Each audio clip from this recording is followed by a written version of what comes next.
Hello and welcome everyone. In this video, we'll try to understand how to install Power BI because this has been a question every time when we go for any kind of session. Participants they do not have the proper installation of Power BI, and this becoming a challenge. What we have observed of late. Let's do one thing. Let's try to understand the processes how to install Power BI. Okay. So as you can see, I'll just share my screen so that you can understand the process step by step, and then maybe you can try to install from your end. Okay.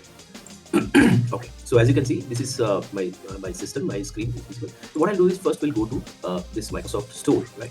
So this is the best way. There are different ways you can install Power BI, but this is what we feel is the best way. And also, you can get the latest update. And in the Power BI store, in the Microsoft Store, you can look for Power BI. Now, Power BI desktop you have to download, right? The Power BI have different, as I mentioned, Power BI Builder, Report Builder, Power BI Desktop, Power BI Report.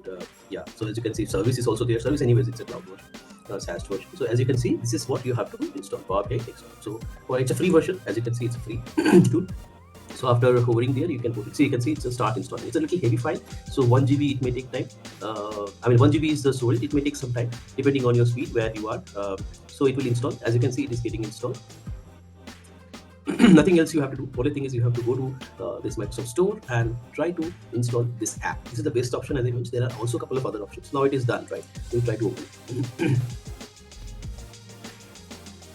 As you can see, you will get to see this particular visual, right? This particular window will pop up.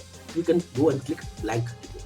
So maybe you can get to see a different kind of look and feel UI UX, because sometimes it may come as white, sometimes it may come as black, right? However, you can get to see this Power BI is installed. It is as simple as it is. Okay. Also, you may check which version you're using it. You can go to help, and there you can see about. In the about, you can get to see what is the version that you're using. So June, that's the latest version. So everything is fine. Now we are ready to take up any project. We're ready to take up creating any of the chart. As you can see, this is the canvas, and in this canvas, we'll be making all the reports and charts. Okay. All right, guys. So looking forward for our session. Thank you.